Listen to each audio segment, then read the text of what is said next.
Okay ji. Bismillahirrahmanirrahim. Students, today we are going to start a new chapter, that is income from other sources. There are 5 heads of income. These are salary, property, business, capital gains and income from other sources. हमने अपनी class में अब तक जो पढ़ा है, that is salary, property, business, capital gains और income from other sources.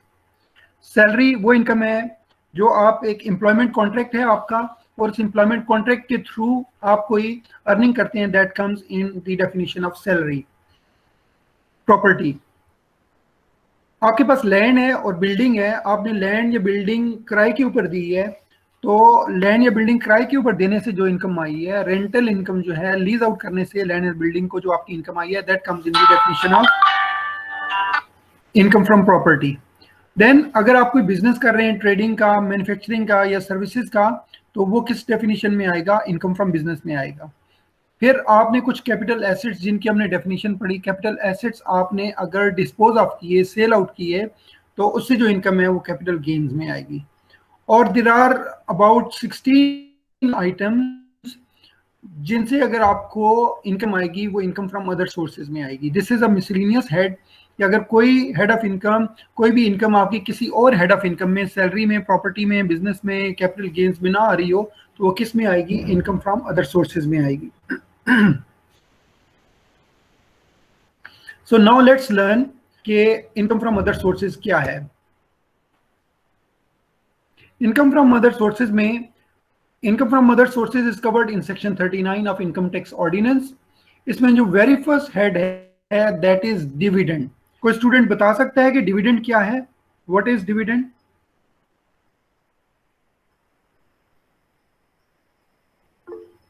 Ji, anybody वो बता सकते हैं डिविडेंड क्या होता है? सर वो जो शेयर्स पे आपको शेयर होल्डर्स को एंड पे कंपनी जो प्रॉफिट का कुछ परसेंटेज डिवाइड करती है. Yes sir.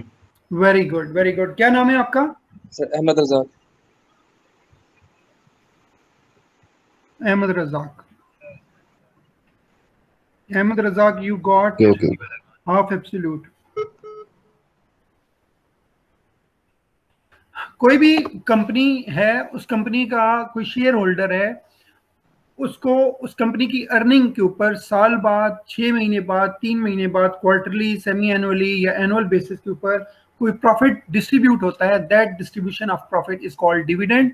और वो डिविडेंड किस हेड ऑफ इनकम में जाता है? इनकम फ्रॉम अदर सोर्सेज में. जब कोई कंपनी डिविडेंड पे करती है तो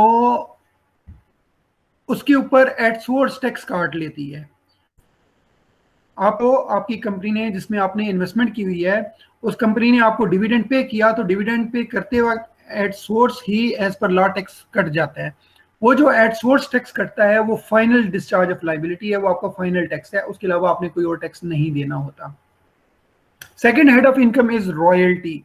रॉयल्टी क्या है? Royalty is covered in section 2 subsection 54 and it says royalty means any amount paid or payable as. आगे कर रहे हैं कि वही वाली स्लाइड है? जी, स्लाइड आगे आपको नजर नहीं आ रही? नहीं सर, हमारे इधर पीछे स्टक हुई है, इनकम फ्रॉम अदर सोर्सेज में फंसा हुआ है जो पहली स्लाइड है सर. उधर वो एक मिनट में मैं दोबारा से इसको कनेक्ट करता हूँ. हाँ जी, अभी हो गया. वो फिर टाइम लगता है थोड़ा सा, लेकिन मैं इसको दूसरे मेथड से कर लेता हूँ, फुल स्क्रीन शेयर कर देता हूँ.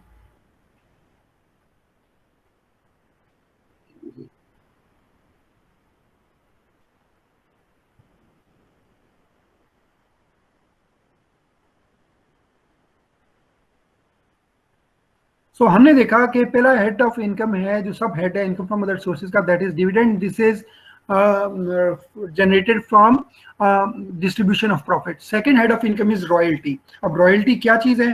This comes in next slide.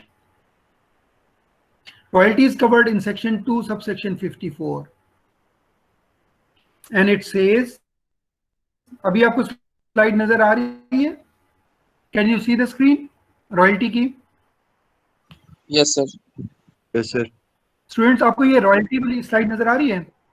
Yes sir. Okay, Yes, so sir. Royalty क्या चीज होती है? आपने अक्सर लफ्ज सुना होगा कि जी फलां लोगों को ये रॉयल्टी पे हुई, गैस की रॉयल्टी पे की गई, बलूचिस्तान में सिपी वाले लोग कहते हैं हमें गैस की रॉयल्टी दें। तो what is royalty in fact? तो royalty as per income tax ordinance section 2 subsection 54 means any patent amount होता है ना वेदर इट इज इसका का। पेड। जी वो सर हम देखते इसमें हैं कि सर वो क्या पेटेंट होता है। होता है। जी जी सर ठीक है। हाँ जी, पेटेंट होता है तो क्या होता है उस पे? सर वो जी जी एक बोले। अमाउंट पे सर अमाउंट एक देनी पड़ती है एक रॉयल्टी की होती है जिसके ऊपर किसी का राइट हो, कोई पेटेंट वगैरह हो, जिसपे आपको थर्ड पार्टी ने उसके लिए आपको पेमेंट देनी पड़ दे एक एग्रीमेंट के थ्रू आपको जी पेमेंट बिल्कुल पैदा सही होता कह रहे हैं रहेगा। आप, बिल्कुल सही कह रहे हैं, you are right. So royalty means any amount paid और पेबल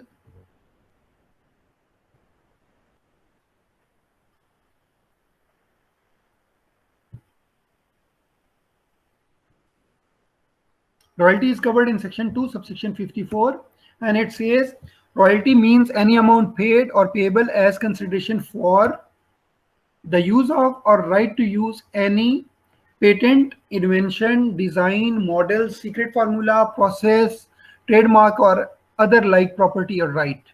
बट सर ये गैस का फिर ये किस आप में एक आएगा जो साइंटिस्ट हैं, वो आगे पढ़ते हैं, आगे आएगा, ठीक है, ये बहुत लंबी डेफिनेशन है। Okay sir. तो पहली चीज ये है कि आप एक साइंटिस्ट हैं, एक रिसर्चर हैं, और आपने एक इन्वेंशन की या आपका एक कोई फार्मूला है, कोई डिजाइन है, आपने उसको पेटेंट करवा लिया। तो वो जो पेटेंट आप बेच नहीं रहे, you are not selling your patent, you are not selling your invention, you are not selling outright your design, model, secret formula, आपने उसको बेचा नहीं, बल्कि ओनरशिप आपके अपने पास है। कीपिंग दी ओनरशिप इंटैक्ट, आप कहते हैं जी कि इसको यूज कर लें। आपने एक पेटेंट किया या आपका एक ट्रेडमार्क है, आप किसी दूसरे को कहते हैं जी कि इसको यूज कर लें, और इसके रिटर्न में मुझे आप क्या करें, एक सर्टेन मनी दे। जैसे सबवे, उन्होंने कहा जी कि हम ये सबवे का जो ब्रांड नेम है ये हमारा ही है, लेकिन हम आपको इसकी फ्रेंचाइज दे देते हैं, इसके राइट्स दे देते हैं कि आप इसको सबवे के नाम से आप बर्गर बनाएं, पिज्जा बनाएं, बाकी चीजें बनाएं। या आप एक साइंटिस्ट हैं, आपने कोई एक पेटेंट कर लिया किसी भी जगह पे, आईपीओ में, इंटेलेक्चुअल प्रॉपर्टी ऑर्गेनाइजेशन में, और आपने किसी मैन्युफैक्चरर को कहा कि जी ये आल्दो कि मेरा पेटेंट है या मेरा डिजाइन है या मेरा सीक्रेट फार्मूला है, लेकिन आप इसको यूज कर लें और इसको यूज करने की बिहाफ के ऊपर मुझे आप ये एक्स अमाउंट पे करें। तो ये आउटराइट सेल नहीं है, you are not selling something, you are not selling your patent, invention etcetera, बल्कि you are giving it for the use of the other party. और अगर वो यूज नहीं कर रहे तो उनके पास सिर्फ राइट टू यूज है, तो उसके आप उनको पेटेंट दे रहे हैं कि भाई ये मेरा पेटेंट जो है इसको यूज कर लें, और उसको रिटर्न में वो आपको एक अमाउंट पे कर रहे हैं। वो जो अमाउंट उस in return for the usage of the patent you are getting, that is called royalty. कि आपकी इंटेलेक्चुअल प्रॉपर्टी है, आपने उसको सेल आउट नहीं किया, बल्कि आपने कहा जी आप इसको यूज कर लें, या आपने उसका राइट दे दिए, तो वो यूज कर रहे हैं या नहीं कर रहा, राइट दे दिए, तो उसके रिटर्न में आपको जो अमाउंट मिलती है दैट इज कॉल्ड रॉयल्टी। अच्छा, ये तो था कि एक साइंटिस्ट है, इसके अलावा कुछ और लिटरेरी वर्क भी होता है। जैसे आपने कोई बुक लिखी, या आपने कोई आर्ट वर्क किया, कोई कैलीग्राफी है, या कोई और इस तरह का कोई काम है, तो उसको आपने कॉपीराइट करते हैं। तो वो जो कॉपीराइट है, आप अपना कॉपीराइट किसी को देते हैं, किसी पब्लिशर को देते हैं कि जी ये मैंने एक शायरी की किताब लिखी है, या ये मैंने कोई किसी और टॉपिक के ऊपर एक बुक लिखी है, तो या मैंने साइंस के ऊपर कोई बुक लिखी है, तो उसका कॉपीराइट आपने करवाया हुआ है इंटेलेक्चुअल प्रॉपर्टी ऑर्गेनाइजेशन से, और उसका यूजेज या उसका राइट टू यूज आपने दिया हुआ है, तो वो भी किस में जाएगा, वो भी रॉयल्टी के हेड में जाएगा।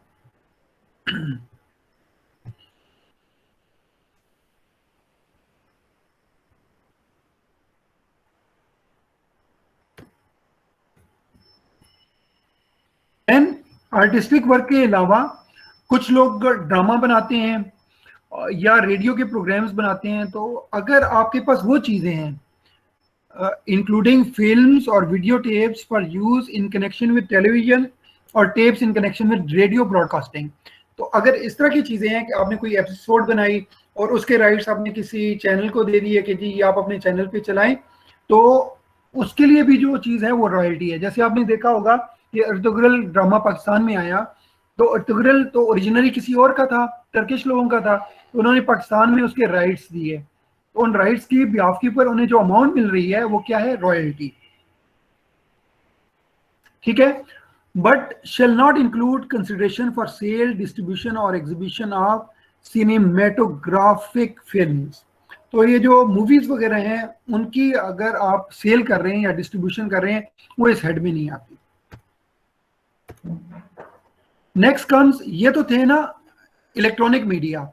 अब डिजिटल मीडिया भी काफी ज्यादा इन है कि जैसे सैटेलाइट टेलीविजन है या केबल टेलीविजन है, ऑप्टिक फाइबर है या और सिमिलर टेक्नोलॉजी इंटरनेट के जरिए ब्रॉडकास्टिंग है, उसके लिए भी लॉ ने स्पेसिफिकली वो भी प्रोवाइड कर दिया है कि विजुअल इमेजेस और sounds are both transmitted by satellite, cable, optic fibre और similar technology in connection with television, radio और इंटरनेट ब्रॉडकास्टिंग। तो उनका भी रिसीट या राइट टू रिसीव जो है वो अगर मिलता है वो भी रॉयल्टी में आता है।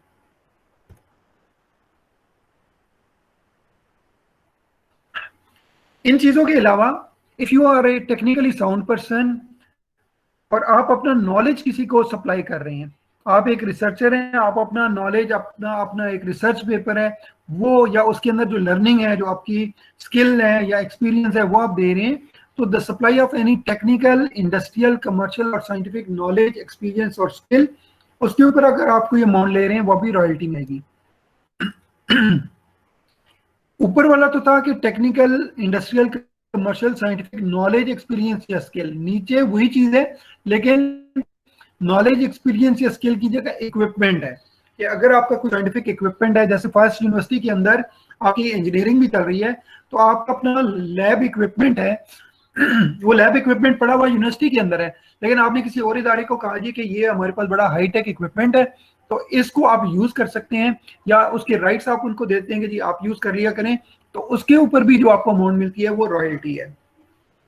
फिर इन सारी चीजों को अगर फैसिलिटेट करने के लिए आप कोई उनको उनकी एप्लीकेशन को इनेबल करने के लिए या उनको असिस्ट करने के लिए अगर कोई और सर्विस है और उसके ऊपर आप कोई अमाउंट लेते हैं वो भी रॉयल्टी में आती है। So the supply of any assistance furnished as a means of enabling the application or enjoyment of any such property or right mentioned above, तो वो भी रॉयल्टी की डेफिनेशन में आती है। और फाइनली ये ऊपर वाली सारी चीजों को अगर आप डिस्पोज ऑफ कर देते हैं तो उसकी भी जो इनकम आएगी वो भी एज पर लॉ रॉयल्टी में आएगी।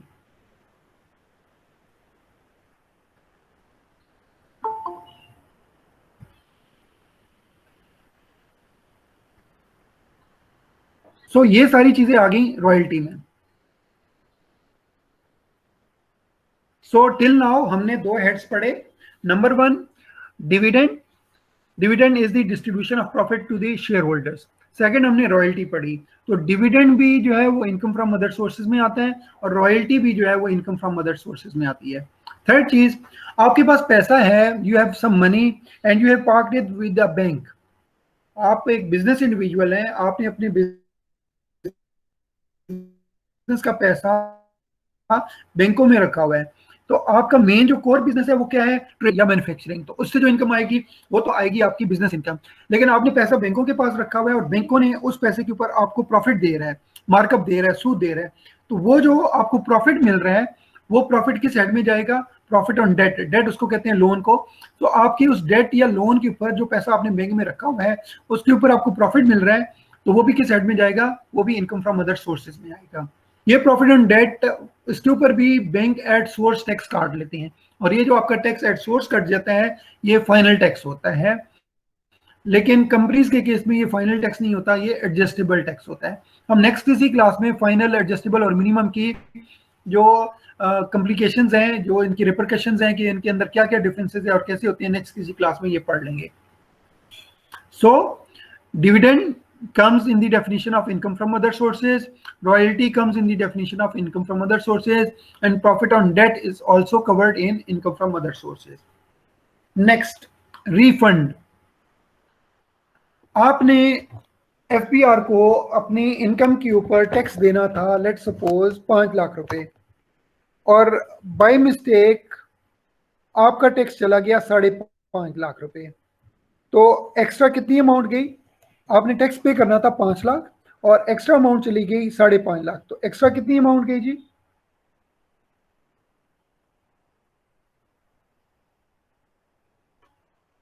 जी स्टूडेंट्स, एनीबडी? 50,000। आपकी टैक्स लायबिलिटी बनती थी 5 लाख लेकिन डिडक्ट हो गई 5.5 लाख, तो एक्स्ट्रा कितनी चली गई एफपीआर के पास? 50,000 से 50,000। 50,000।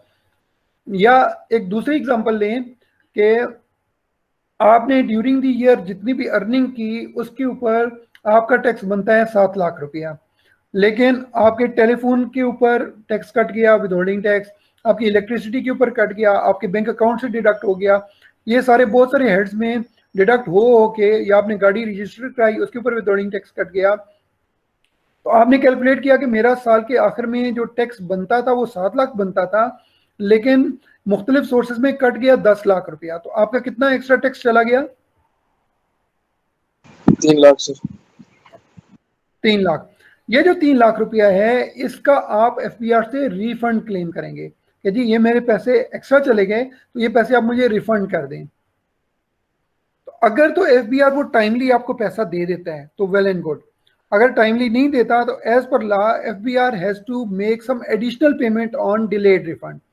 So whenever there is an additional payment on delayed refund under any tax law, तो वो अमाउंट जो एडिशनल पे होती है वो भी किधर जाती है? इनकम फ्रॉम अदर सोर्सेज में जाती है। इसके लिए मैंने एक एग्जांपल भी लिखी हुई है आपके सामने कि मिस्टर ए, ये पढ़ें जरा, mister A had refundable,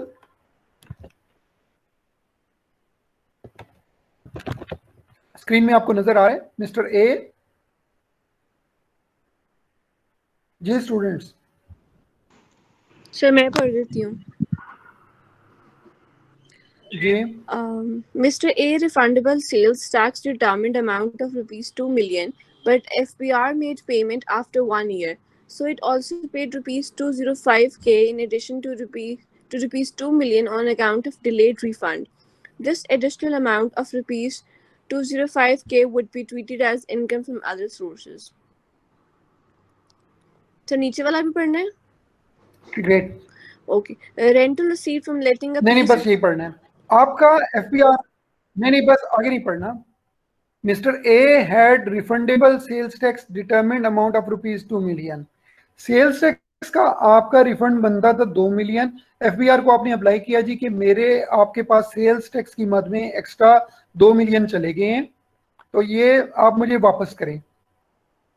FBR ने उस रिफंड को प्रोसेस किया और डिटरमिन कर लिया कि हाँ जी, आपसे डॉक्यूमेंटेशन मांगी और उन्होंने चेक करके ओके कर दिया कि हाँ जी आपका 2 मिलियन ही बनता है रिफंड, आपको वापस करना हमारा बनता है 2 मिलियन।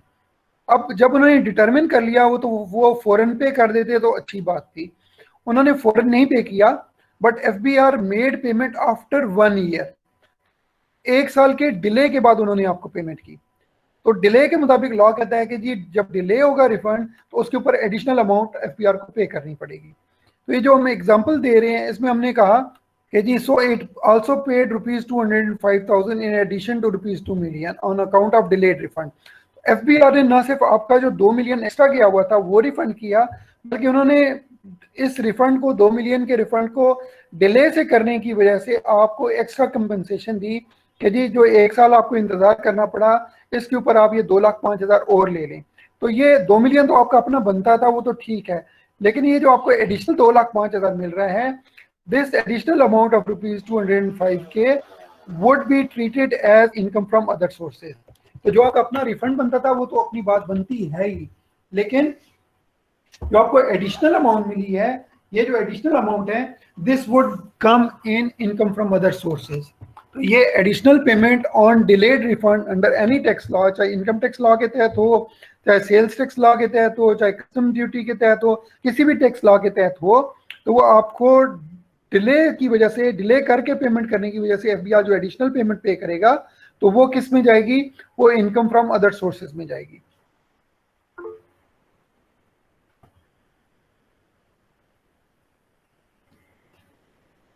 ओके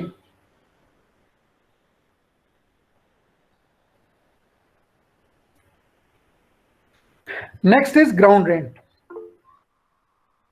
अगर आपने एक लैंड किराए पे दी हुई है तो लैंड को रेंट के ऊपर देने के ऊपर जो इनकम आती है वो कहाँ जाती है? जी स्टूडेंट्स, आपके पास एक लैंड है और लैंड को आपने किराए पे दिया। हमने प्रीवियस एक हेड ऑफ इनकम में पढ़ा था कि लैंड को किराए के ऊपर दें, रेंट में दें या बिल्डिंग को रेंट पे दें, तो उसके ऊपर जो इनकम आती है वो किस हेड में जाती है?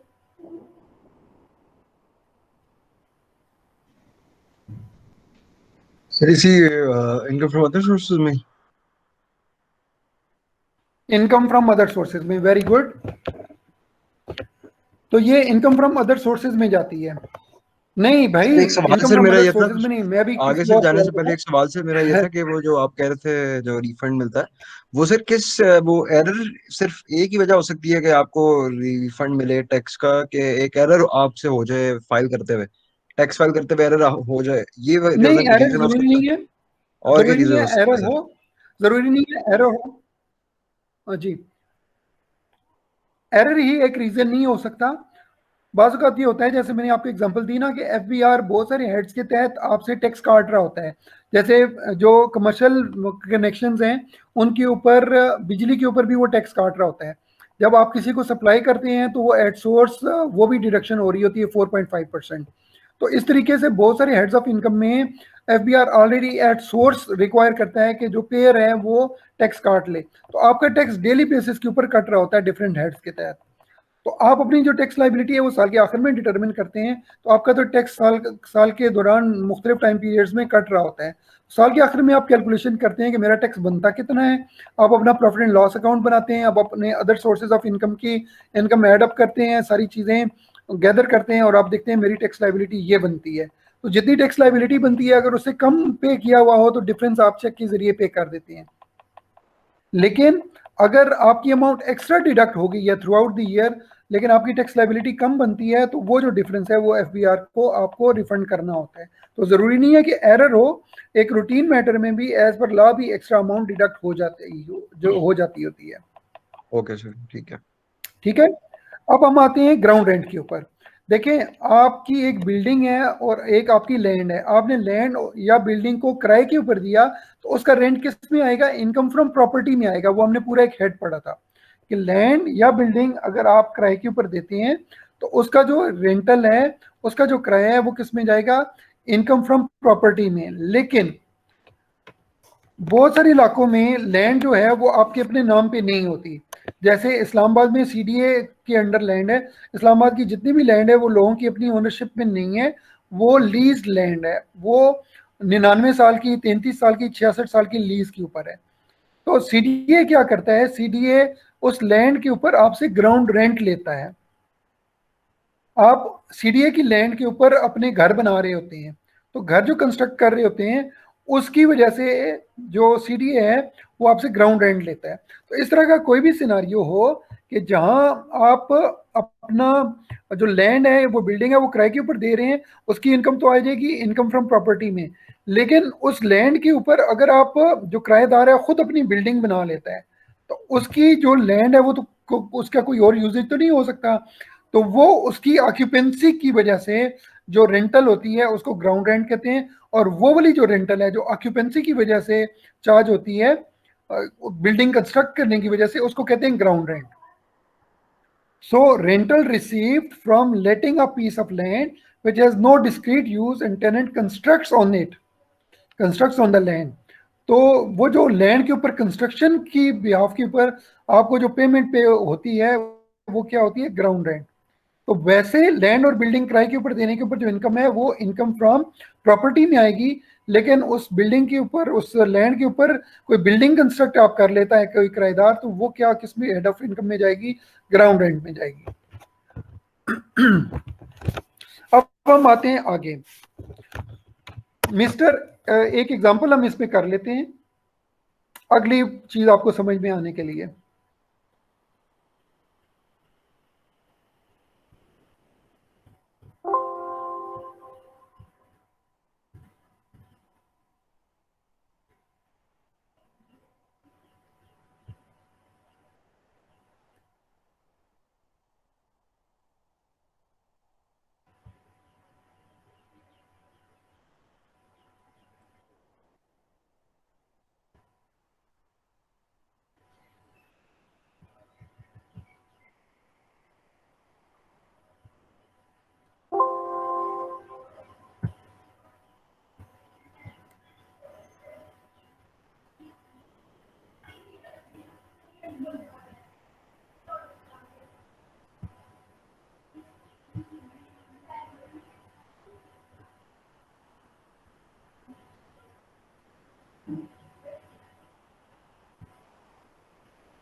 हमारे पास एक साहब है मोहसिन साहब, उनके पास लैंड और बिल्डिंग है, वो उस लैंड और बिल्डिंग के ओनर हैं।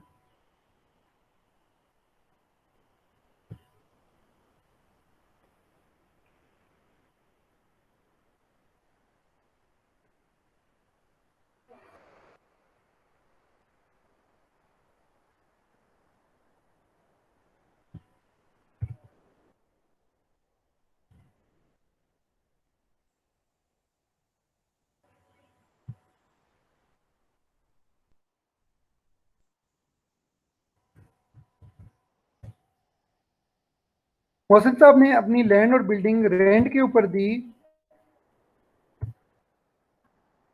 अकील को,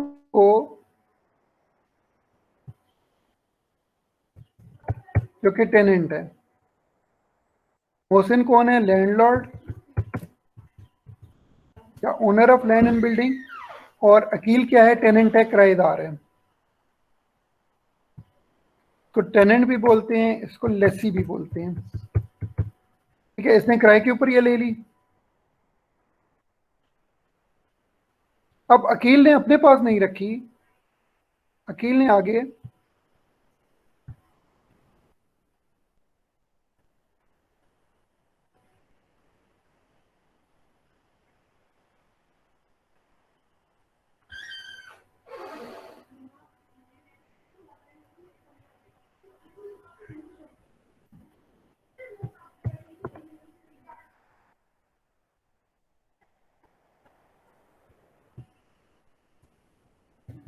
सलमान को दे दी।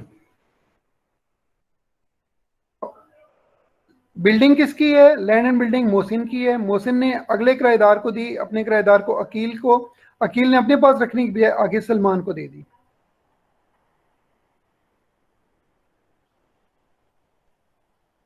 राइट? अब इस सिनारियो में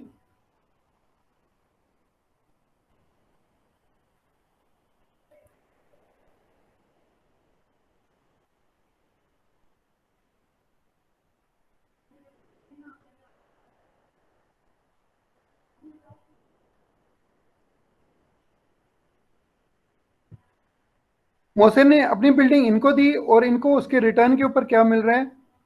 रेंट मिल रहा है। तो जो इनको रेंट मिलेगा मोहसिन को, वो मोहसिन के हाथ में क्या होगा? इनकम फ्रॉम प्रॉपर्टी होगा। ठीक है, मोहसिन ने अपनी बिल्डिंग और लैंड अकील को किराए पे दी। अकील से उनको किराया जो आया वो रेंट क्या होगा? वो rent income from property consider होगी। ठीक है, बिकॉज क्यों? Because Mohsin is an owner, Mohsin is an owner of the building and land.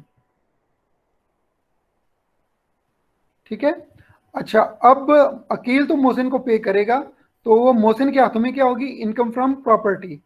अब अकील ने आगे सलमान को दे दी वो बिल्डिंग किराए के ऊपर, तो जो सलमान अकील को देगा,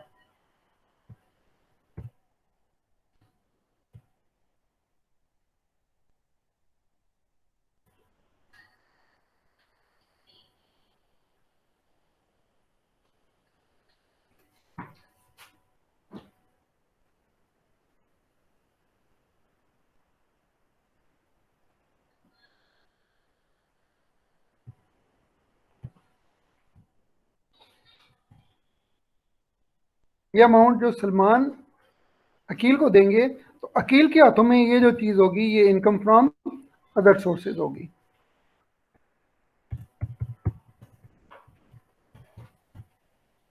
समझ आ गई? इस सिचुएशन को किसको समझ आई है? कौन एक्सप्लेन करेगा?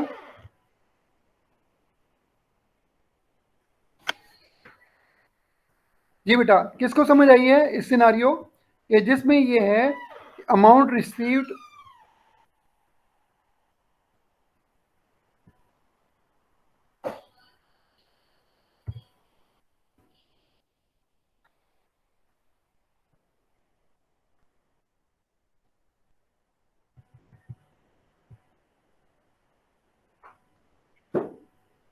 रेंट फ्रॉम सब लीज ऑफ लैंड और बिल्डिंग, इसका सिनारियो किसको समझ आया है? ये कोई किसी को समझ आया तो एक्सप्लेन कर दें। जी स्टूडेंट्स,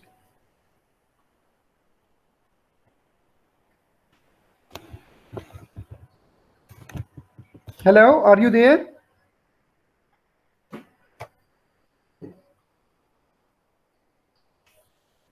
अरिशा बेग, आप एक्सप्लेन करें।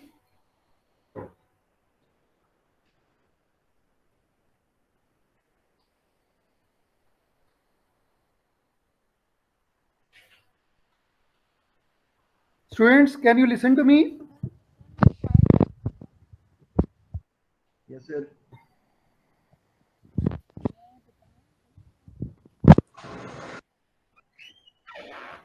असद जमान, आप एक्सप्लेन करें।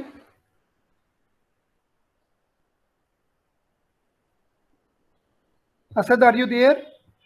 जो स्टूडेंट रिस्पॉन्ड नहीं करेगा उसे मैं क्लास से रिमूव कर दूंगा, उसकी एब्सेंट लगेगी। Arisha, are you there? Asad, are you there?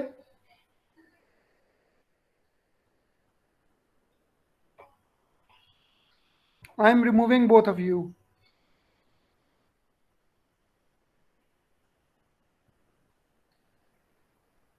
जी अब्दुल समीद अदील, आप एक्सप्लेन करें, क्या समझ आई आपको?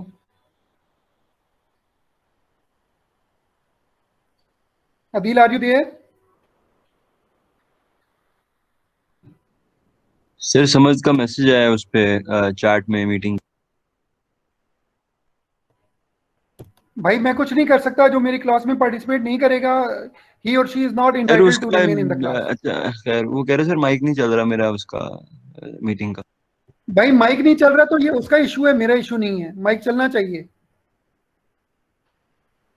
ठीक है सर। अहमद रजाक, आप। जी अहमद रजाक। Yes sir.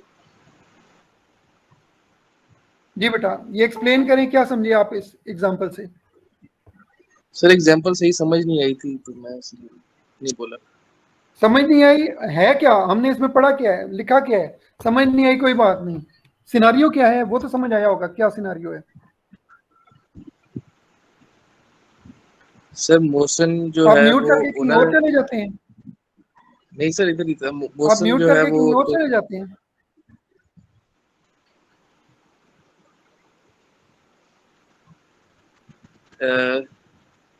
जी बेटा। सर मोशन जो है वो ओनर था और अच्छा। अकील जो है वो उसका टेनेंट या फिर वो रेंट एग्रीमेंट हुआ होगा, उनके दरमियान एग्रीमेंट है। जी तो उससे सर ऑब्वियसली मोशन को मिलेगा, रेंट मिलेगा, तो उसकी इनकम फ्रॉम प्रॉपर्टी होगी। ठीक है। अच्छा सर, ये और जो सर बाकी आगे इसके छोड़ सामान दें, कोई से और कनेक्टेड स्टूडेंट? है। कोई और स्टूडेंट? जी सर जी बेटा।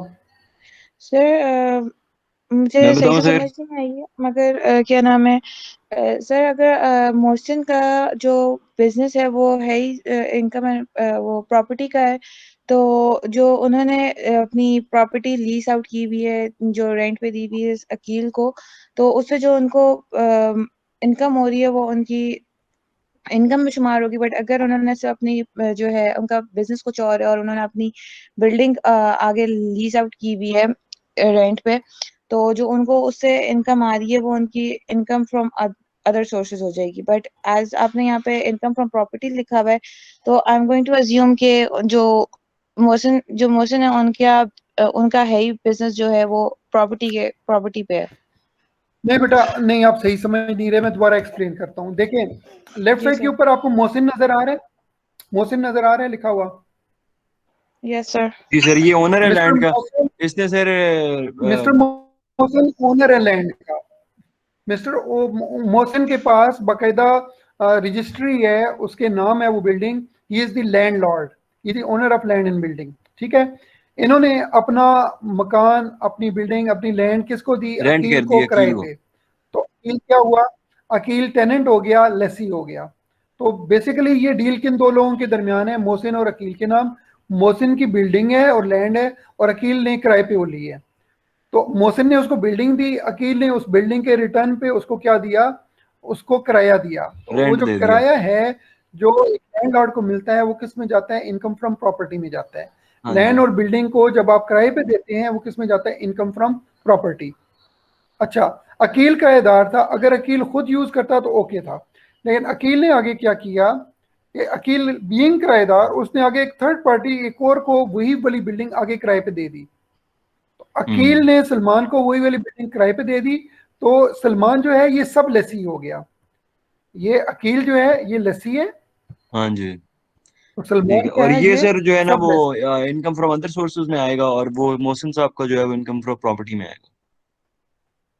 जी, तो सलमान का जो है ये सलमान सबलेस ही हो गया। अब जो इनकम मोहसिन ले रहा है अकील से वो तो है इनकम फ्रॉम प्रॉपर्टी क्योंकि वो ओनर है, लेकिन अकील जो इनकम ले रहा है सलमान से, तो उससे किराए पे लेके आगे वो किसी और को किराए पे दे रहा है, तो जो इनकम अकील को आ रही है वो अकील की इनकम फ्रॉम अदर सोर्सेज होगी। इट मींस मोहसिन की जो इनकम है वो इनकम फ्रॉम प्रॉपर्टी है because he is the owner of the land and building, लेकिन Aqeel owner of the land and building नहीं है, तो ये उसकी क्या है, इनकम फ्रॉम अदर सोर्सेज। तो ये सिनारियो है कि अगर आप ओनर होंगे किसी लैंड एंड बिल्डिंग के फिर तो आपकी इनकम होगी इनकम फ्रॉम प्रॉपर्टी, लेकिन अगर आप ओनर नहीं है किराएदार हैं और आप वही वाली लैंड एंड बिल्डिंग किराए पे देते हैं तो फिर आपकी इनकम इनकम फ्रॉम प्रॉपर्टी नहीं होगी, इनकम फ्रॉम अदर सोर्सेज होगी। तो ये एक वेरिएशन थी। तो इट मीन्स के whenever someone gets rent from सब lease of land and building तो वो किस में जाएगी, वो इनकम फ्रॉम अदर सोर्सेज में जाएगी। अगर आप ओनर है किसी लैंड एंड बिल्डिंग के तो वो क्या होगा, ओनर को जो अमाउंट मिलेगी वो इनकम फ्रॉम प्रॉपर्टी होगी, लेकिन अगर एक टेनेंट है वो आगे किसी को सबलेट कर देता है तो वो टेनेंट की जो सब लीज की इनकम है वो इनकम फ्रॉम अदर सोर्सेज में जाएगी। ठीक हो गया। ठीक है सर।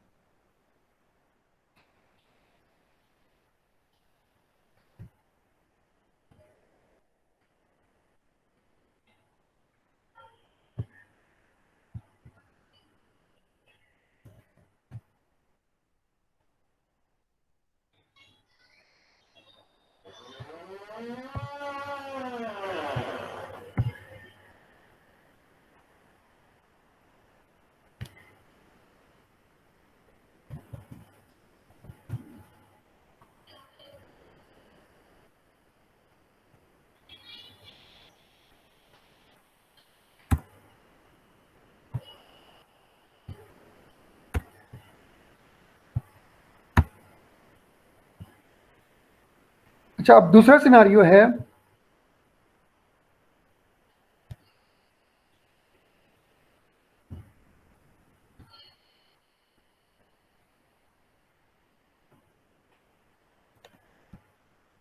कि जी अगर आप लैंड और बिल्डिंग किराए पे देते हैं तो वो किस हेड ऑफ इनकम में जाता है, इनकम फ्रॉम प्रॉपर्टी में। प्रॉपर्टी। ठीक है, हमने ऑलरेडी पढ़ चुके हैं, लेकिन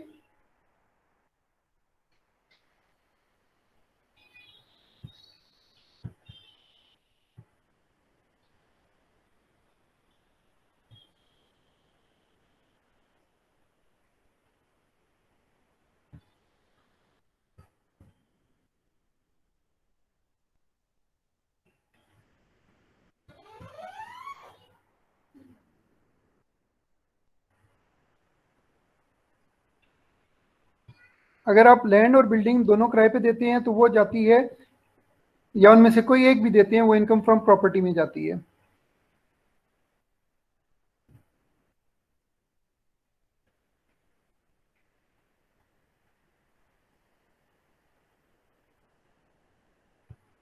but if you give land and building along with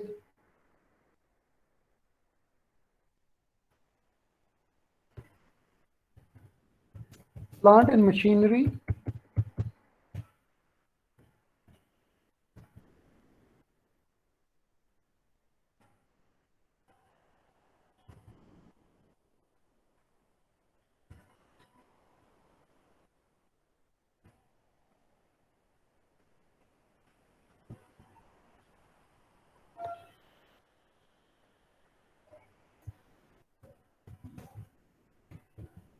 ये इनकम फ्रॉम अदर सोर्सेज में जाएगा।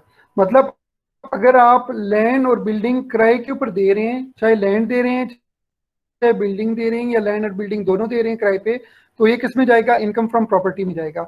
बट अगर आप land building along with plant and machinery दे रहे हैं तो वो किस में जाएगा? इनकम फ्रॉम अदर सोर्सेज में जाएगा। सर एक क्वेश्चन है जी सर, प्लांट एंड मशीनरी भी तो जी बेटा। हमारी प्रॉपर्टी ही हो जाती है, like it's a fix asset देखिए जो प्लांट एंड हमें मशीनरी, इनकम देगा। जी इट्स अ फिक्स एसेट जो कि आपको इनकम देगा, लेकिन लॉ ने स्पेसिफिकली प्रोवाइड किया है कि अगर आप लैंड और बिल्डिंग, सिर्फ लैंड और बिल्डिंग दोनों किराए के ऊपर देते हैं तो वो किस में जाएगा? वो इनकम फ्रॉम प्रॉपर्टी में जाएगा। लेकिन अगर आप land building along with plant and machinery देते हैं तो वो इनकम फ्रॉम अदर सोर्सेज में जाएगा। ठीक है सर।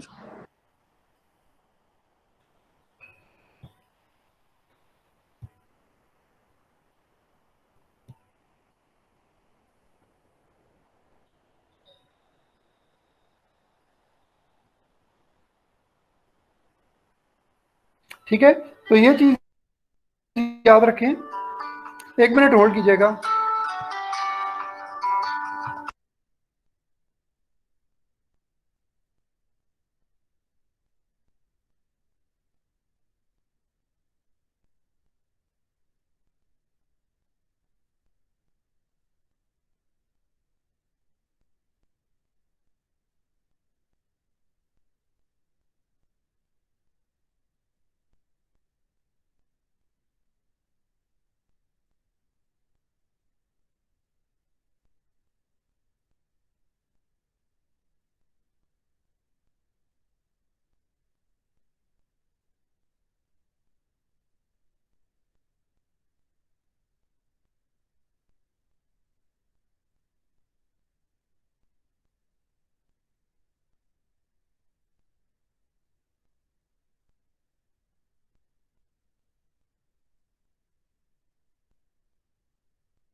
ओके, तो स्टूडेंट्स हमने टिल नाउ ये पढ़ा कि जी rent from sublease of land and building, अगर आप किसी लैंड एंड बिल्डिंग के ओनर हैं और आप उसको किराए पे देते हैं तो वो तो होगी इनकम फ्रॉम प्रॉपर्टी में। लेकिन अगर आप किराएदार हैं और बीइंग किराएदार, आप ओनर नहीं है किराएदार हैं, तो जो सब लेसी को आप देते हैं एज ए टेनेंट, तो वो जो लैंड एंड बिल्डिंग का जो किराया है वो आपके वैसे हाथों सर में, ये किराएदार लीगल है, के हाथों ये में, कर सकते वो हैं किस सर? में जाएगा? Income from other sources. वैसे सर ये लीगल है ये जी काम करना? ये कर सकते हैं कि आपने रेंट की हुई जगह उसको आगे से दोबारा रेंट दे दे, रेंट पे लगा दे, ये होता है? कर सकते हैं, लीगल है? ये प्रैक्टिस होती है, लोग करते हैं। नॉर्मली लोग अलाउ नहीं करते, जब किराए पे देते हैं तो कहते हैं भाई आपने खुद यूज करना है, किसी और को नहीं देना। लेकिन बाज़ औक़ात ये प्रैक्टिसेस ऐसी होती हैं कि आप किसी से किराए पे लेके आगे किसी और को दे देते हैं, तो वो वाली जो चीज़ है, लॉ ने हर एक सिनारियो को कवर तो करना है, तो इसलिए लॉ ने ये प्रोवाइड किया है कि अगर आप ओनर हैं तो आपके हाथों में इनकम आएगी तो इनकम फ्रॉम प्रॉपर्टी में आएगी। लेकिन अगर आप ओनर नहीं है, आप किराएदार हैं और आगे किसी और को देते हैं, जैसे अक्सर लोग करते हैं कि जी वो बिल्डिंग्स ले लेते हैं, स्पेस उनके पास ज्यादा होती है तो आगे किसी को सबलेट कर देते हैं, लेकिन डिस्क्लोज नहीं करते। तो अगर इस तरह की कोई भी इनकम है तो वो आपकी इनकम फ्रॉम अदर सोर्सेज आएगी, क्योंकि वो आपकी अपनी प्रॉपर्टी नहीं है, इसलिए वो इनकम फ्रॉम प्रॉपर्टी में नहीं आएगा, वो इनकम फ्रॉम अदर सोर्सेज में आएगा। तो फिर दूसरा सिनेरियो हमने ये पढ़ा कि if there is an income from lease of a building along with plant and machinery, तो वो भी किस में जाएगा? इनकम फ्रॉम अदर सोर्सेज में जाएगा। ऑलराइट, ठीक है सर, थैंक यू। और फाइनली और फाइनली अगर आपने कोई बिल्डिंग किराए के ऊपर दी हुई है तो बिल्डिंग का जो किराया आता है वो तो इनकम फ्रॉम प्रॉपर्टी में जाएगा, लेकिन उस बिल्डिंग में आपने यूटिलिटीज दी हुई हैं, तो यूटिलिटीज, लेट सपोज यूटिलिटीज, एक बिल्डिंग का जो यूटिलिटी का बिल है वो 30,000 रुपये आता है, लेकिन आप 30,000 नहीं चार्ज कर रहे, आप 35,000 चार्ज कर रहे हैं, तो जो एडिशनल 5,000 आप ले रहे हैं वो आपकी जो इनकम है वो भी इनकम फ्रॉम अदर सोर्सेज आएगी। या आपने उस बिल्डिंग के अंदर गार्डनर की फैसिलिटी दी हुई है, या कुक की फैसिलिटी दी हुई है, या कोई और ड्राई क्लीनर की फैसिलिटी दी हुई है, या सिक्योरिटी गार्ड की फैसिलिटी दी हुई है, तो आपने उस बिल्डिंग का जो रेंट ले रहे हैं वो तो इनकम फ्रॉम प्रॉपर्टी होगा, रेंटल इनकम होगी। लेकिन अगर आप उसके अलावा कुछ और फैसिलिटीज दे रहे हैं और उन फैसिलिटीज से आप कुछ अर्निंग कर रहे हैं तो वो किधर जाएगा, वो भी इनकम फ्रॉम अदर सोर्सेज आएगा। That is covered in income from provision of amenities, utilities और other services connected with renting of building.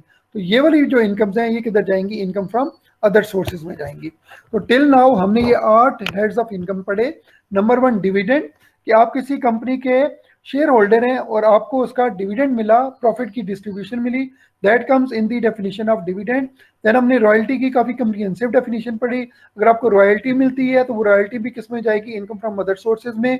आपने किसी बैंक या फाइनेंशियल इंस्टीट्यूशन के पास अपने अपना पैसा पार्क किया हुआ है तो आपके हाथों में वो क्या चीज आएगी, वो जो सूद मिलेगा, जो प्रॉफिट ऑन डेट आएगा वो क्या होगा, इनकम फ्रॉम अदर सोर्सेज आएगा।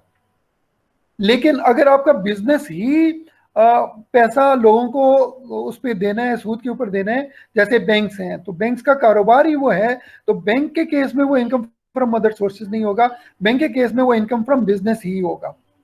तो अगर आप बिजनेस कुछ और कर रहे हैं लेकिन आपका पैसा बैंक के पास पार्क पड़ा हुआ है और बैंक उसके ऊपर आपको प्रॉफिट दे रहा है तो वो किधर जाएगा, इनकम फ्रॉम अदर सोर्सेज जाएगा। लेकिन अगर आपका बिजनेस ही पैसा देना है, लेंडिंग ऑफ मनी है, तो फिर वो आपका इनकम फ्रॉम बिजनेस होगा। देन वी स्टडीड कि एफबीआर अगर एक रिफंड को डिले से पे करे और उस डिले पे करने की वजह से वो अगर आपको एडिशनल पेमेंट करता है तो वो जो एडिशनल पेमेंट है that comes in the definition of income from other sources.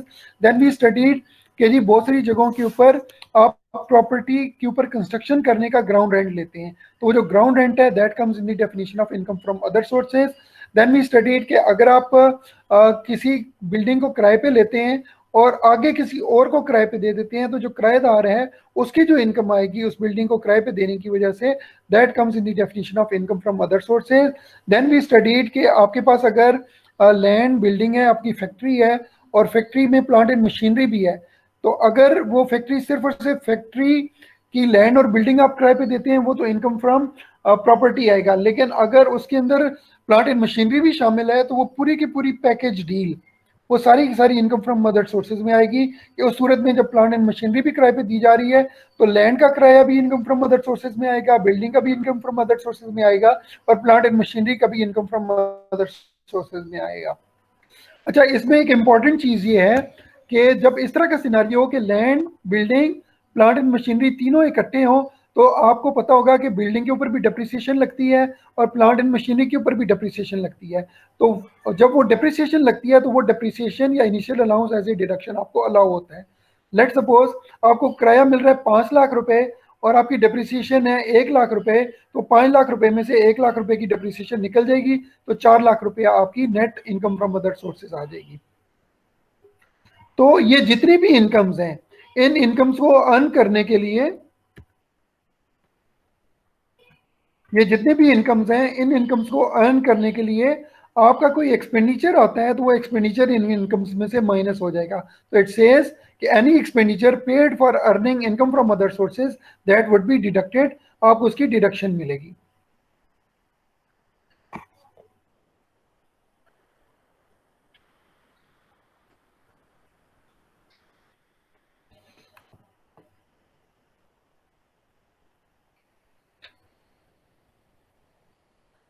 Students, आपके सामने कुछ और सिनारियोज आ रहे हैं, ये भी हम अभी पढ़ेंगे।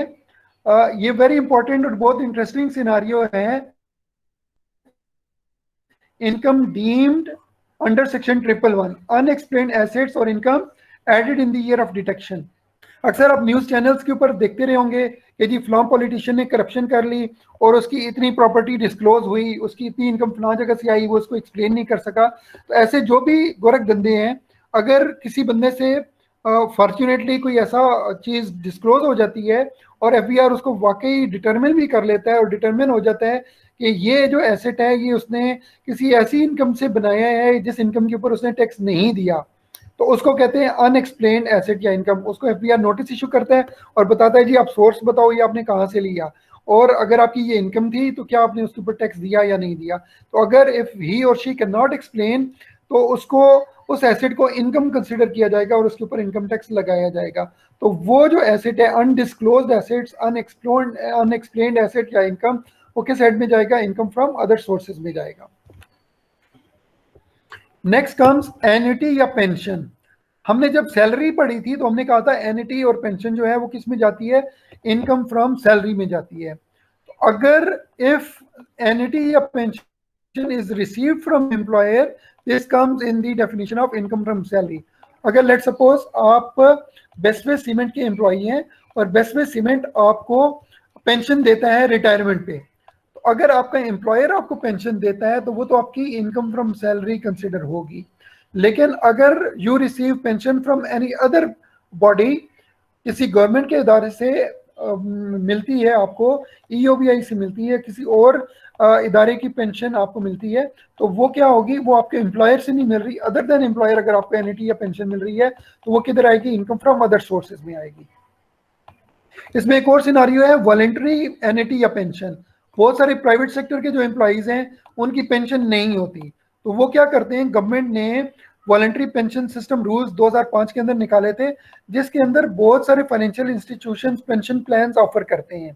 तो अगर एक प्राइवेट सेक्टर के एम्प्लॉई ने खुद किसी बैंक से, किसी फाइनेंशियल इंस्टीट्यूशन से, इन्वेस्टमेंट कंपनी से कोई पेंशन स्कीम ली है, तो वो उसके अंदर थ्रू आउट दी लाइफ वो उसके अंदर कंट्रीब्यूट करता रहता है। जब वो एट द एंड उसको वहां से प्रॉफिट मिलना शुरू हो जाता है, पेंशन मिलना शुरू हो जाती है, तो वो पेंशन किस में जाएगी? इनकम फ्रॉम अदर सोर्सेज में जाएगी।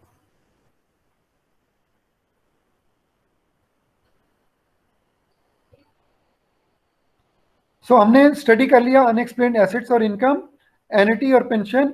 Then comes prize bond. Any prize bond or winnings from a raffle, lottery, prize on winning a quiz, prize offered by companies for promotion of sale और crossword puzzle।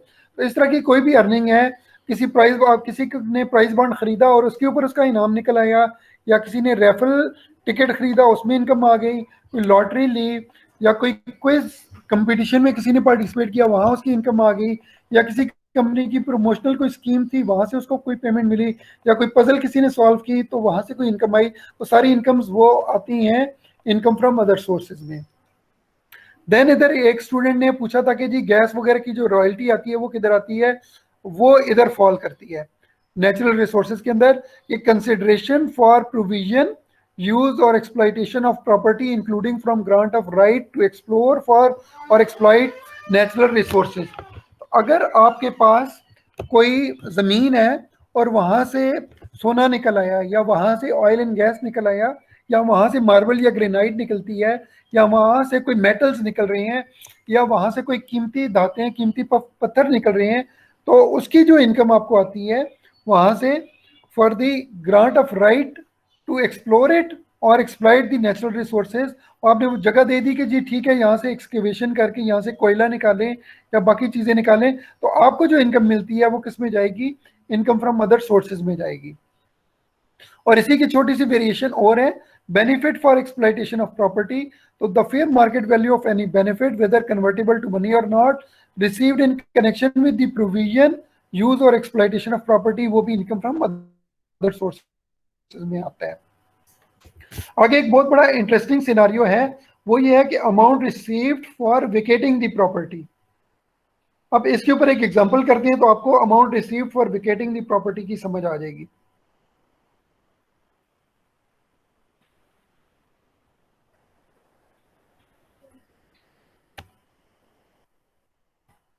जी ये example कौन पढ़ेगा जी?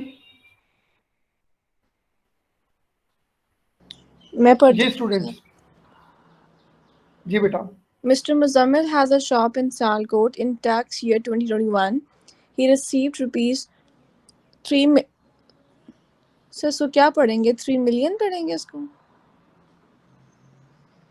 जी देखें ये 3 zeros हैं, और ये भी 3 जीरोस हैं, 6 जीरोस के साथ जो फिगर आती है उसको कहते हैं 3 मिलियन। जी। From Mr. Salim for the vacating possession of shop and handed over the shop to him. Mr. Muzammil had paid rupees 1 million when he took the possession of shop from Noman few years back.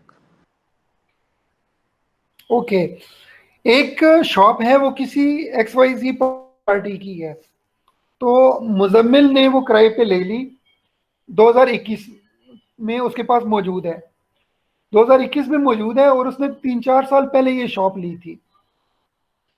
अब जब उसने ली थी 3-4 साल पहले, तो जिस बंदे ने वो विकेट की थी उसको मुजम्मिल ने 10 लाख रुपए पे किया। Mister Muzammil had paid rupees 1 million when he took the possession of shop from Numan few years back। तो ये किराएदारों के आपस में ये चीज चल रही है कि पहले किराएदार था नुमान, तो नुमान ने जब विकेट की और मुजम्मिल को दी तो मुजम्मिल ने उसको 1 मिलियन रुपीस पे किए पोजेशन के, कि भाई ये एक बड़ी मेजर लोकेशन के ऊपर शॉप है, इसके ऊपर लोगों का फुटफॉल काफ़ी ज़्यादा आता है, कस्टमर्स बहुत ज़्यादा आते हैं, तो मुजम्मिल किसी वजह से वो बिज़नेस जो है उसने नुमान ने आगे ख़त्म कर दिया, तो उसी शॉप के अंदर मुजम्मिल ने वो कर लिया। तो ये बेसिकली नुमान की एक गुडविल उस जगह पे क्रिएट हो गई थी, तो उस गुडविल के पैसे मुजम्मिल ने दिए 10 लाख रुपए। सो नुमान ने वो जगह विकेट की और मुजम्मिल ने ले ली 10 लाख रुपए। फिर क्या हुआ कि कुछ अरसे बाद 2021 में ये हुआ कि मुजम्मिल साहब कहते हैं कि यार इस तरह से है कि मैं ये वाली पोजीशन छोड़ता हूँ और सलीम को दे देता हूँ।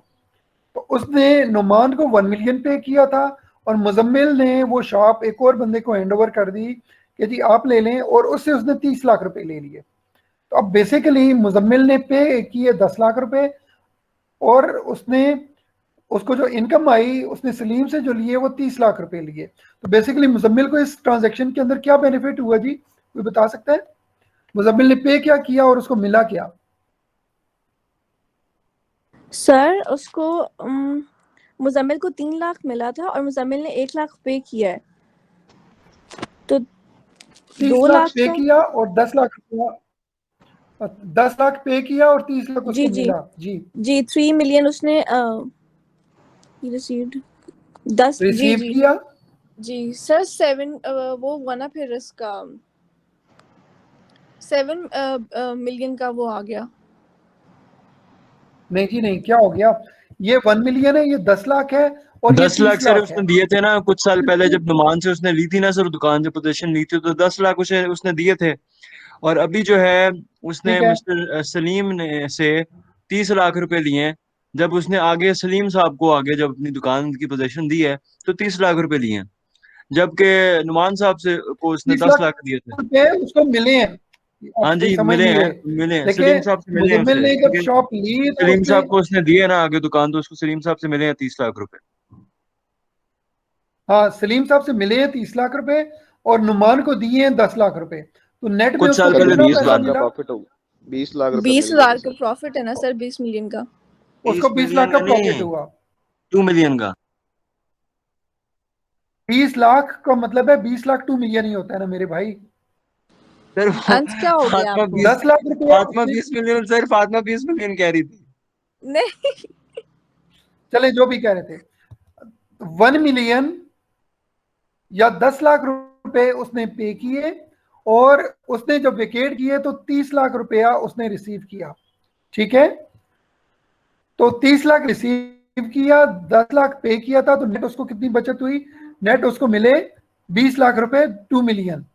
ठीक है, जब उसने किसी बंदे से लिया तो 10 लाख रुपया पे किया, 1 मिलियन पे किया, और जब उसने वेकेशन की बिल्डिंग छोड़ी तो उसको 3 मिलियन मिला, तो 3 million receipt, 1 million payment, net उसको मिला 2 मिलियन। अब ये 2 मिलियन जो है ये उसकी इनकम फ्रॉम अदर सोर्सेज है, लेकिन इनकम फ्रॉम अदर सोर्सेज 2021 की इनकम नहीं है। ठीक है, ये सिर्फ और सिर्फ 2021 की इनकम नहीं है। लॉ ये कहता है कि the income shall be taxable in 10 years from the year of receipt in equal proportions. So ये 20 लाख रुपए को आप डिवाइड बाय 10 करेंगे तो हर साल उसका 10 टाइम्स जो है 1/10 जो होगा वो आपकी इनकम में जाएगा, 10% जो होगा। सो 20 लाख रुपए उसकी टोटल आमदन हुई। सो 20 लाख डिवाइड बाय 10, तो पहला साल 2021 में भी 2 लाख उसकी इनकम होगी, 2022 में भी 2 लाख इनकम होगी, 23 में, 24 में, अप टू 2030 पूरे 10 साल उसकी 2-2 लाख इनकम कंसिडर होगी। तो whenever you vacate a building and you deliver the possession of a building and get some money, this is your income. तो इस इनकम में से आप अपना एक्सपेंडिचर निकाल देते हैं, तो नेट जो इनकम होती है उसको 10 सालों पे प्रोरेट कर देते हैं और हर एक साल की जो इनकम है वो उधर आपकी इनकम में आ जाती है। तो ये सिनारियो है।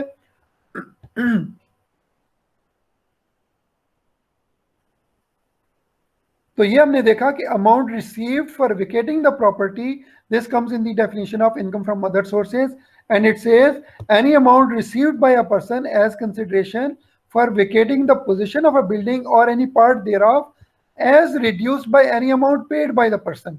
जो अमाउंट रिसीव करते हैं उसमें से पेड अमाउंट माइनस हो जाती है to acquire position of such building और पार्ट देयरऑफ। तो इस तरीके से अगर आपको किसी बिल्डिंग को वेकेट करने पे पैसे मिलते हैं वो आपकी इनकम है, उसमें से अगर आपने किसी से जो को पोजीशन लेते हुए पेमेंट की थी वो उसमें से माइनस हो जाएगी, तो नेट जो इनकम आएगी वो आपकी इनकम फ्रॉम अदर सोर्सेज आएगी। तो ये हमने ये कवर अप कर लिया। वॉलंटरी एन्युटी और पेंशन हमने ऑलरेडी कवर कर लिया। नेक्स्ट आखिरी सिनारियो है वो ये है gift other than family. Family के अलावा किसी बंदे से अगर आप कोई गिफ्ट लेते हैं तो वो किस में आता है, इनकम फ्रॉम अदर सोर्सेज में। तो इट सेज एनी अमाउंट और fair market value of any property received without consideration, without any money involved, or received as a gift other than gift received from grandparents, parents, spouse, brother, sister, son or daughter।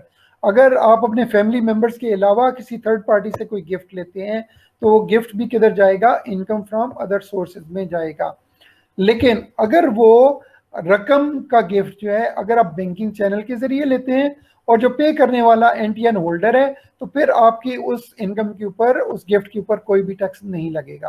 तो अगर आप उस amount को banking channel के जरिए लेते हैं और वो जो बंदा देने वाला है वो एनटीएन होल्डर है तो फिर आपके हाथों में वो जो इनकम आएगी वो उसके ऊपर टैक्स नहीं लगेगा। तो ये स्टूडेंट्स 16 सिनेरियोस थे जो कि these fall in income from other sources.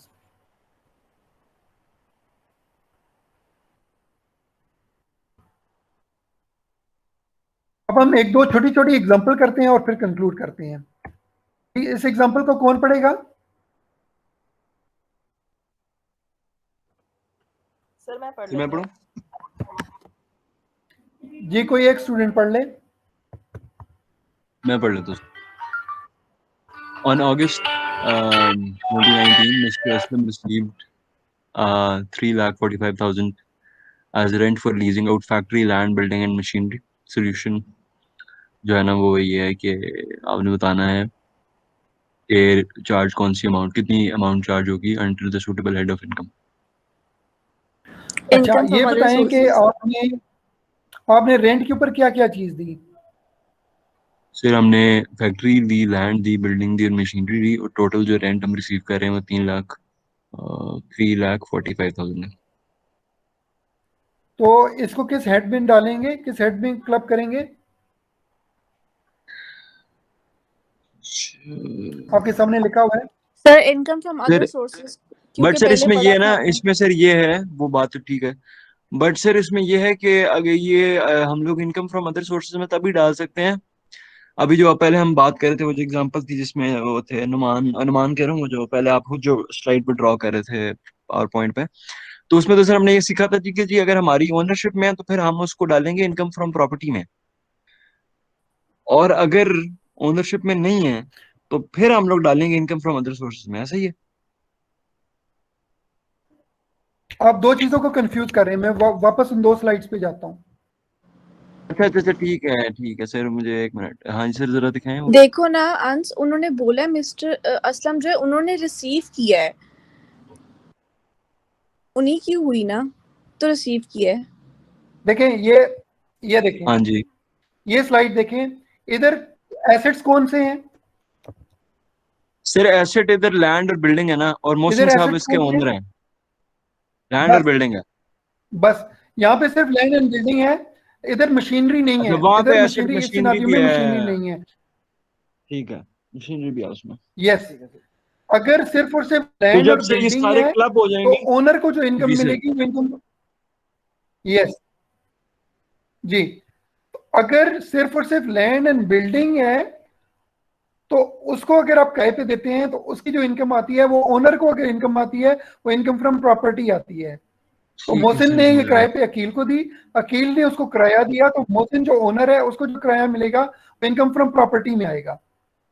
ठीक ठीक है सर। अच्छा, आगे अकील किराएदार है, अकील आगे किसी को देगा तो वो चूंकि ओनर नहीं है वो किराएदार है, तो किराएदार अगर किसी और को आगे किसी और किराएदार को आगे दे देता है तो किराएदार को जो इनकम मिलती है वो उसकी इनकम फ्रॉम अदर सोर्सेज है। तो अकील की इनकम जो होगी, अकील की इनकम क्या होगी, अकील की income income from other sources होगी। अगर किराएदार आगे किसी और किराएदार को देते हैं तो उस किराएदार की जो इनकम होगी वो इनकम फ्रॉम अदर सोर्सेज होगी। लेकिन जो owner of land and building है उसकी जो इनकम होगी इनकम फ्रॉम प्रॉपर्टी होगी। तो इसमें एसेट क्या है, लैंड एंड बिल्डिंग। तो यही वाली चीज अगली स्लाइड में है कि अगर आप लैंड एंड बिल्डिंग देते हैं तो और ओनर देता है तो वो क्या होती है, इनकम फ्रॉम प्रॉपर्टी होती है। लेकिन अगर लैंड एंड बिल्डिंग ओनर नहीं देता, वो कौन देता है, किराएदार देता है, तो वो इनकम फ्रॉम प्रॉपर्टी नहीं होगी, वो इनकम फ्रॉम अदर सोर्सेज होगी। लेकिन अगर owner he land and building plus plant and machinery देता है तो उसकी इनकम फ्रॉम प्रॉपर्टी नहीं होगी। वो प्लांट एंड मशीनरी उसके साथ नहीं होने की वजह से ये तीनों की जो पैकेज डील होगी ये किस में जाएगी, इनकम फ्रॉम अदर सोर्सेज होगी। अगर आपकी लैंड और बिल्डिंग ओनरशिप है तो ओनर को जो इनकम मिलती है वो तो इनकम फ्रॉम प्रॉपर्टी होती है। लेकिन अगर लैंड एंड बिल्डिंग नहीं है, साथ प्लांट एंड मशीनरी भी है, तो इन तीनों के ऊपर जो इनकम होगी वो इनकम फ्रॉम अदर सोर्सेज होगी। ठीक है, ठीक है सर। ठीक है सर। इन दोनों एग्जांपल्स को कौन एक्सप्लेन करेगा, ये हाफ एब्सोल्यूट का क्वेश्चन है। जी बेटा, मैं करूं Who sir? would explain it? मैं करूं सर? नाम क्या आपका, अनस बिन आदिल। नाम क्या बेटा सर आपका? अनस बिन आदिल। जी अनस, सर इस वाली जो एग्जांपल है जी जो कि बेटा सामने बोले, स्लाइड पे है, एक्सप्लेन करें। उसमें सर जो है मोहसिन साहब हैं जो कि लैंड और बिल्डिंग के ओनर हैं। वो जब अपनी लैंड और बिल्डिंग को रेंट आउट करेंगे टू अ टेनेंट, तो उससे जो आपकी रिसीट्स होंगी उनको वो इनकम फ्रॉम प्रॉपर्टी में उनको लिखेंगे अपने फाइल करते हुए टैक्स को। और जब वो वकील साहब को रेंट कर दिया उन्होंने, और अगर वकील साहब जो हैं वो आगे से रेंटेड प्रॉपर्टी को आगे किसी और सलमान साहब को रेंट कर देते हैं, लीज कर देते हैं, तो जो रिसीट्स वकील साहब के पास आएंगी या जो प्रॉफिट या जो पैसे वो उनको रिसीव होंगे वो अपने इनकम फ्रॉम अदर सोर्सेज में रिपोर्ट करेंगे, क्योंकि वो ओनर नहीं है लैंड और लैंड या बिल्डिंग के। तो इसीलिए वो उसे इनकम फ्रॉम अदर सोर्सेज में डालेंगे, ना कि इनकम फ्रॉम प्रॉपर्टी में। ठीक है, अच्छा जी। अभी सर ठीक है। अगर हम बात तो कर लेते इधर हैं जो मोहसिन दूसरी जी लैंड जी और बिल्डिंग का ओनर है, ठीक है, यहाँ पे रुकें। यहाँ पे मोहसिन लैंड और बिल्डिंग का ओनर है, तो इसको जो इनकम मिल रही है वो इनकम फ्रॉम प्रॉपर्टी है। जी अगर sir. Mohsin Mohsin land and building के साथ प्लांट एंड मशीनरी भी अकील को देता है तो फिर वो किस हेड में जाएगी? सर फिर वो इनकम फ्रॉम अदर सोर्सेज में जाएगी। Very good. तो अगर एक ओनर, वो अगली स्लाइड में आ रहा है कि अगर जी owner sir. Land building along with plant and machinery दे रहा है तो वो इनकम फ्रॉम अदर सोर्सेज में आएगा। लेकिन अगर वो सिर्फ और सिर्फ लैंड एंड बिल्डिंग दे रहा है तो वो इनकम फ्रॉम प्रॉपर्टी में होगा। प्रॉपर्टी में आएगा। जी सर, ऐसा ही है।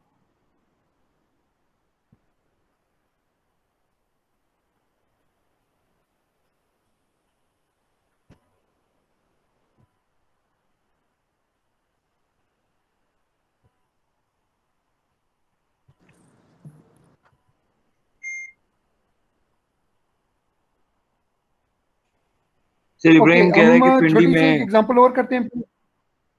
सर इब्राहिम व्हाट्सएप पे कह रहा है कि पिंडी में लाइट गई हुई थी बारिश की वजह से।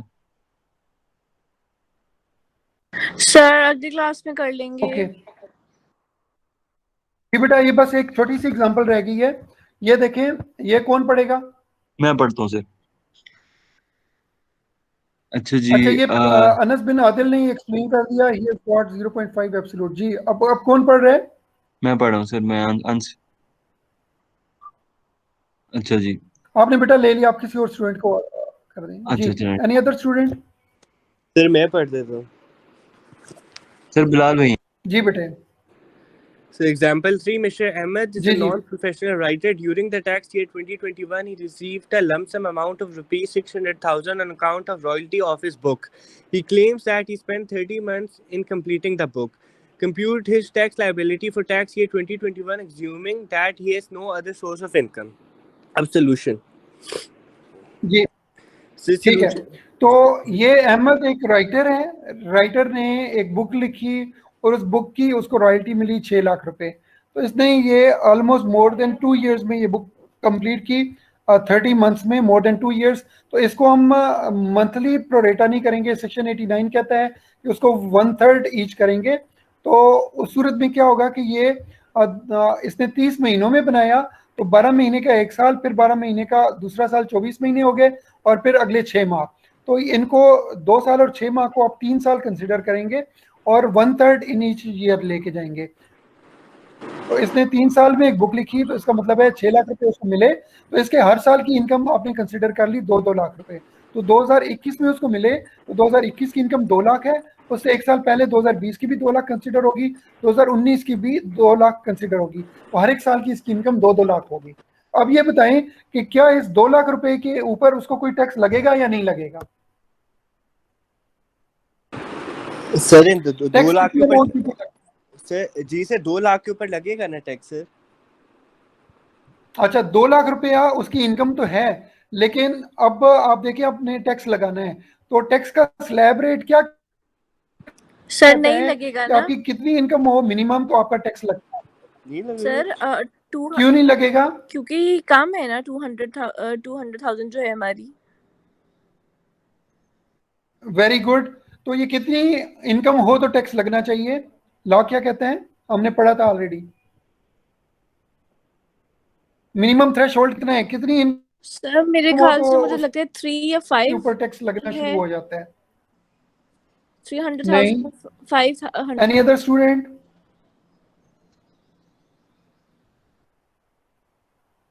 कोई और बच्चा बता सकता है कि टैक्स का मिनिमम थ्रेशोल्ड एक बिजनेस इंडिविजुअल के लिए क्या है और एक सैलरीड पर्सन के लिए क्या है?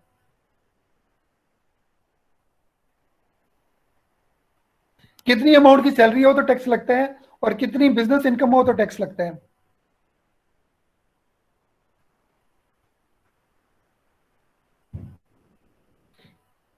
ये एक फुल एब्सोल्यूट का क्वेश्चन है, अगर कोई बता सकता है तो।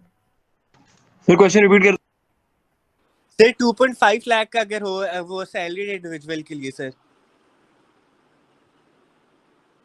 नहीं बेटा नहीं सर 2.5 सैलरीड इंडिविजुअल के लिए 6 लाख रुपए जी। ओ अच्छा नहीं, सैलरीड इंडिविजुअल के लिए 6 लाख की लिमिट है और बिजनेस इंडिविजुअल के लिए 4 लाख की लिमिट है।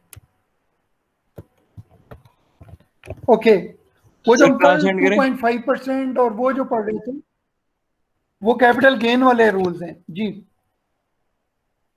क्लास एंड किया सर? ओके तो इस सिनारियो में इसकी हर साल की इनकम 2 लाख है। अगर ये 4 लाख से ऊपर होती तो इसके ऊपर टैक्स होता, ये 4 लाख से कम है तो इसलिए इसके हर साल में कोई भी टैक्स नहीं लगेगा।